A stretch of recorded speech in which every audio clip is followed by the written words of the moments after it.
You are now tuned into Two Drunk Sistas podcast, unscripted and uncensored. Grab yourselves a drink and enjoy. Hey guys! Hey, what's up, guys? Welcome back. Welcome back to Two Drunk Sistas podcast. I'm D. I'm W. Thanks for tuning in on our next installment. Anyway, So, what we're drinking on? we today, are drinking W? on the infamous Haitian Babancourt. Babancourt.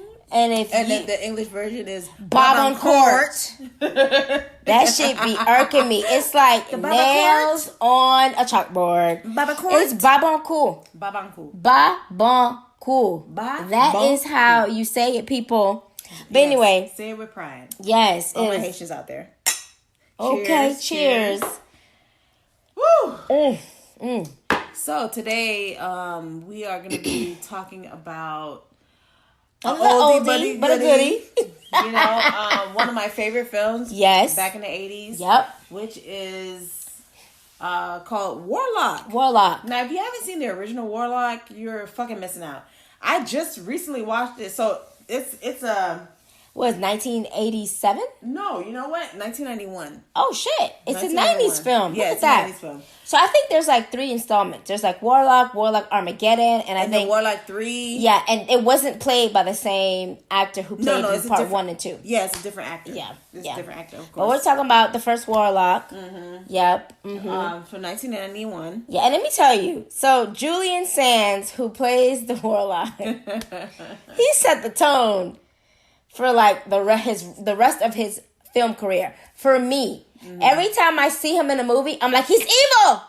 He's a warlock. even if he's playing a good role. Even if he's playing a good role, I'm like, no, there's something behind the goodness. He is evil, and he's gonna try to take your soul.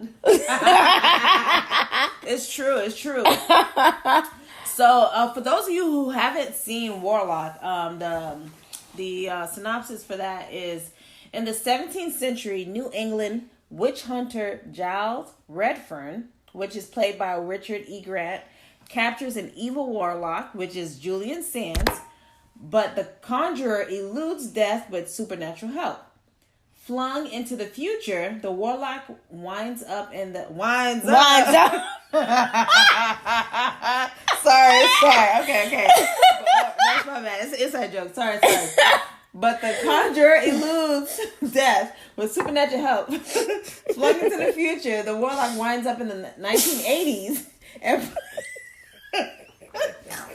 Oh my god. Sorry, guys.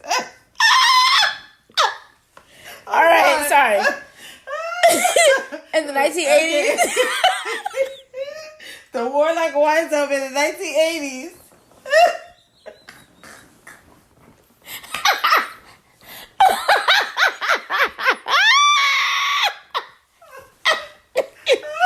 All right.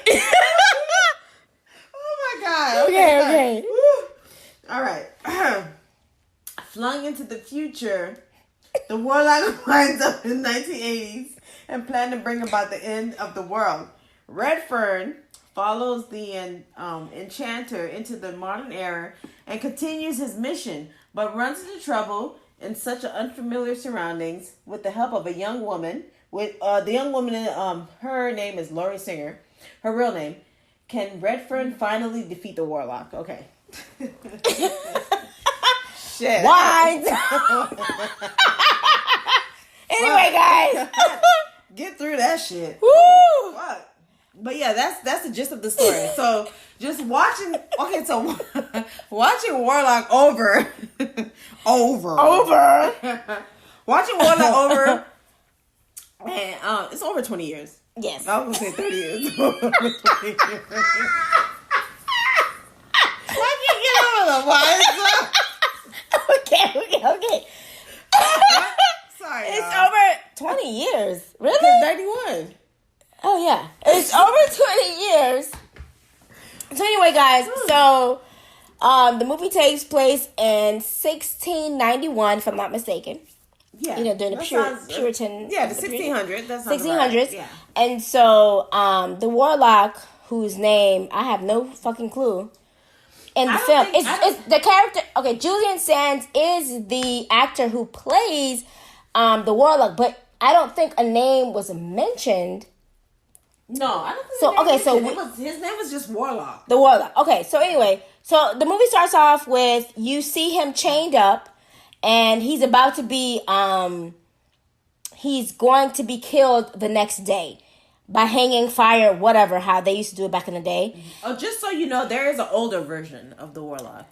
Yes, there's a one that's 1950s. We're not talking about that one. We're talking about the one that was filmed in 1991. Or 1989. Okay, 1989. Yeah, which released in 1991. God damn, it's in 2 years? I believe so, yeah. Okay, so it was released in 91, but we're not talking about the 1950s Warlock. Yeah, so his name is just Warlock. There's no Okay, there's no name. Okay, so anyway, like it takes place during that time. You see him locked up. He's chained.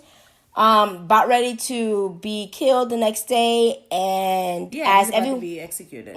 As everybody thinks that he's They don't think they know he's a witch. He right, they know he's a witch. People. Right, people. Too many people. Ever do you need us? So you kill way too many people. So anyway, Redfern, who is like a witch hunter, pretty much tells him, like, fuck you and fuck off. We're gonna kill you. Whatever. You're gonna die. You're gonna die, and that's that. But right, anyway, I'm here to see that. See to it, right? And so he escapes with this. Of course, the clouds grow dark. You know the effect that the clouds like to do during this time when something evil is coming, and this wind forms, and Redfern sees the Warlock about ready to leave, and so he steps into this wind. He sees the clouds. He sees the clouds coming in, right, and he saw the sigil had disappeared on the door, right, and so that's what made him go upstairs. Yes, D is right. Correct. And so he steps into this wind like a tornado almost, like a fake tornado. Mm-hmm. So he steps in, and they get transferred to fast forward 1988. Yes, is that the 20th century? Yes. Okay, yeah.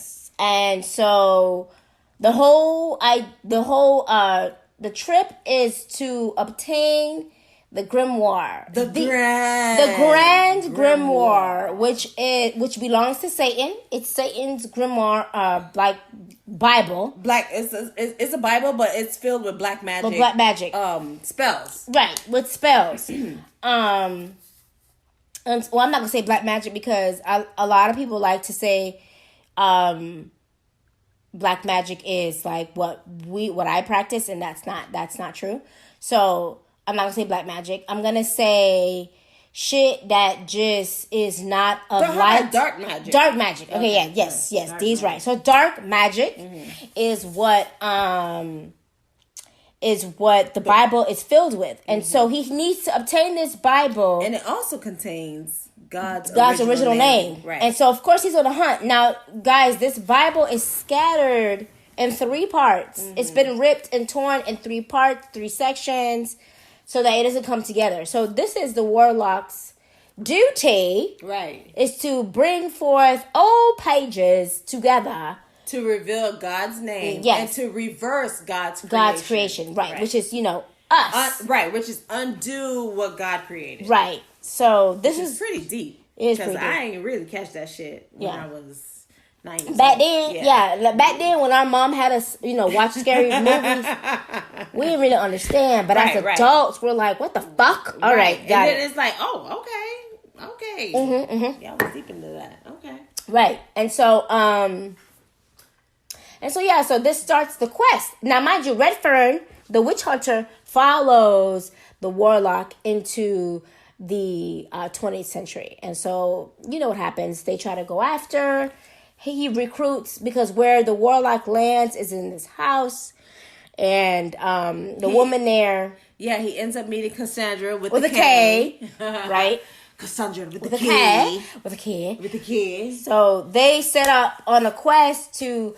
She's on board because the Warlock put a spell on her. An aging spell on her. So every day she grows 20 years older. Right. So by that she was like 20-something. Nah, she's like 40. 20. Yeah, she was 40. And then she went to 60. Yeah. In 2 days. Yeah. So you can believe she's just like, let's go. We need to find who the fuck this man is so I can get my charm bracelet back, because Redfern tells her the only way you can break this spell is if you take back what he took from you, and which was the bracelet. He took the personalized bracelet, a charm bracelet.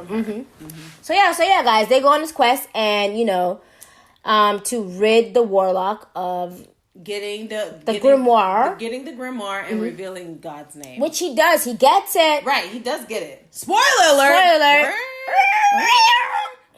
Right. I hate that noise because it reminds me of the Purge. The Purge. Yes, terrible. Yeah. If y'all hear that shit, okay, never mind. So if he, he does get the grimoire. He does, of course, after fight after fight with Cassandra with a K and the witch hunter. He gets the grimoire, and the name of God, you can see it start to appear, and as he was about to say God's name, right? Cassandra with a K got her syringe because she was diabetic. Yes, and she got her syringe, and she was previously to that she was thrown in salt water. Yes. And so she put 2 and 2 together because warlocks don't like salt. So she put 2 and 2 together and oh bitch, I'm gonna put some fucking salt water in this here syringe. Yep. And then when I get a chance, I'm gonna stick it in his neck.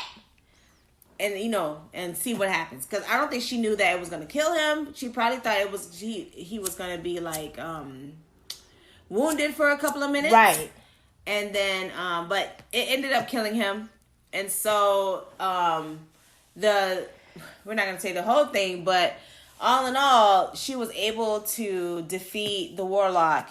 And the Redfern was able to go back to his time. Right. And it was a secret message that was sent to Cassandra with the K. We're not going to tell you. You're going to have to watch the fucking movie. Yep. To see. And she was able to put that book somewhere where no witches could find. Yeah, on consecrated... Because originally Redford said when he realized that the pages of the Grand Grimoire were scattered, he was like, I specifically told them that it needed to be buried on consecrated ground. So Cassandra with a K. You gotta pause. Okay. So Cassandra with the K, she so it's because it was Redfern's he was born in the 1600s, so he's dead. They're in 1988. He's long gone dead. So they went to the cemetery because that's when the third page was found. And of course, the person who was holding the third page was Redfern. This whole time he was holding the last pages on consecrated. Well, it wasn't on consecrated ground because they were moving the bodies to a different property. Right. So anyway, that's the other story, guys. You just have to watch the goddamn movie.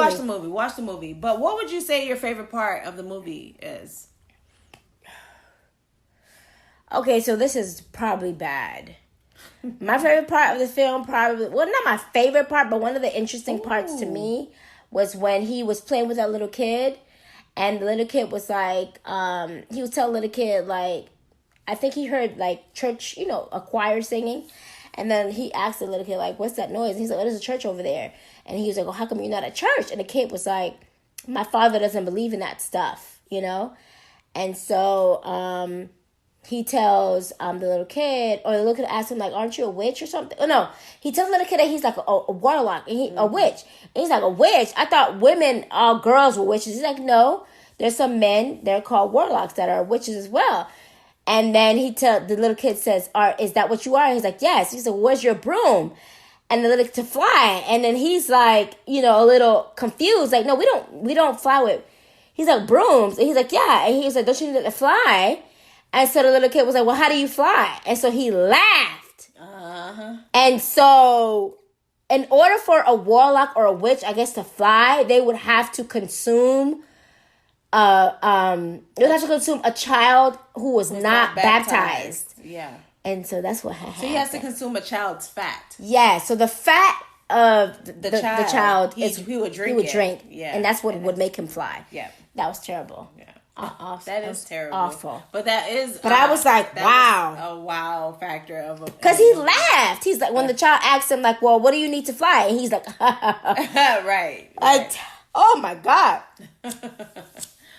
I want to say that my favorite scene in the movie was when Cassandra with the K grew old, and she had to put the pennies in her mouth and to go hunt for the warlock, and so she was putting nails into the footprints of the warlock. Yeah.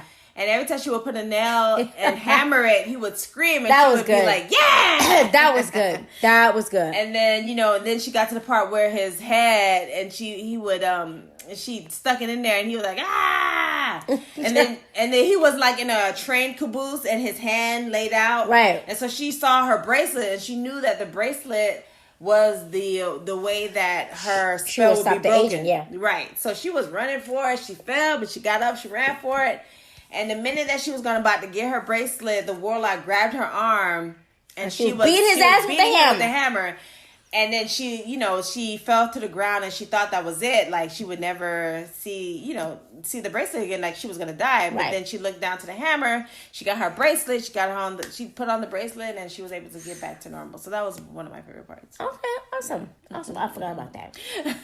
But then you know what's so funny? So he paid it forward. Well, not forward, but he gave her the same treatment when he caught up with her in the cemetery. That's right. He put nails in her foot. Not no footprint. Yeah, he put them actual in nails her foot. Yeah. Like, oh, is this how you did it?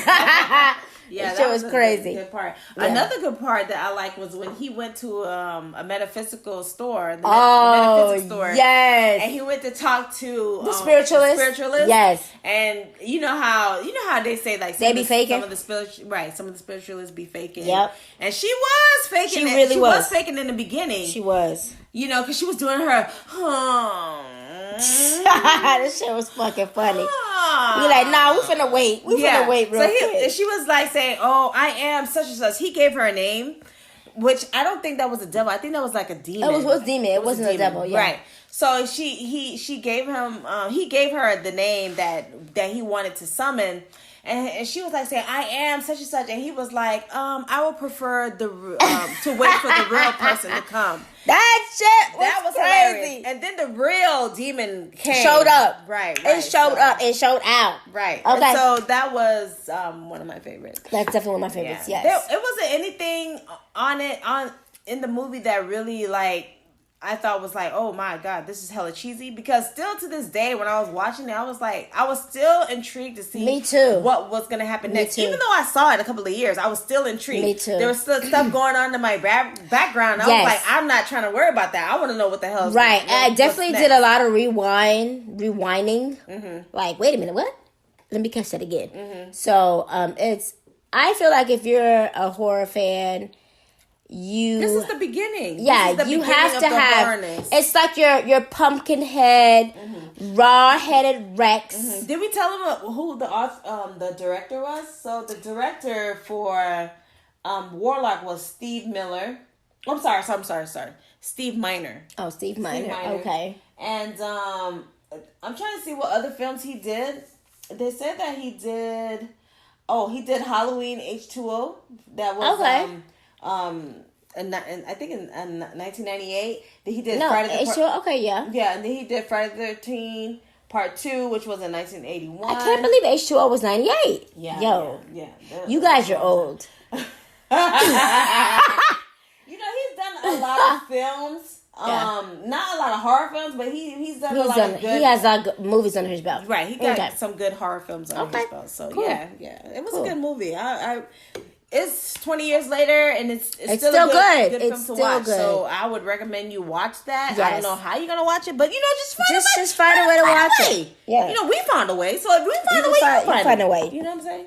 Absolutely. Yeah. Do you want to add to anything? No, I don't want to add anything else. Mm-hmm. We're in quarantine right now, so definitely. I mean, where else are you gonna go? I mean, what is she gonna do? Right, what is she gonna do? You so sit there. The bathroom by 8,000 times. Sit there, watch Warlock. Go to club living room. Yes, and watch Warlock. And download Two Drunk Sistas podcast. Yes. And just start listening. Watch the movie, and then if you agree with what we're saying, or if you're opposed what we're saying, send us an email. Hit us up on that email. That email. The number 2, drunk, DRUNK, sistas, SISTAS, @gmail.com. And tell me how you feeling. Right. Or even, just put a little on Instagram, on Instagram, Two Drunk Sistas. Sistas. And let us know what you think. Yeah. And again, guys, thanks for coming on with us, listening to us. And listening to our podcast. Yes. We have a bunch of podcasts. Listen, our podcast is not long. It's not an hour long. We try to keep it really under 20 minutes. We try. We tried. Under 20, under definitely under 30. Yes, definitely under 30. So you could roll through our catalog. Yes. And and pick and choose. Yes. Pick and choose and talk shit with us. So guys, be safe. We don't know how long this shit's gonna go for. Yeah. But until then, please be safe. Wash your hands. Wash your hands. And wash that ass. And wash that ass too, please. Oh my God. And we'll talk to you y'all soon. Yep. Be easy. Peace.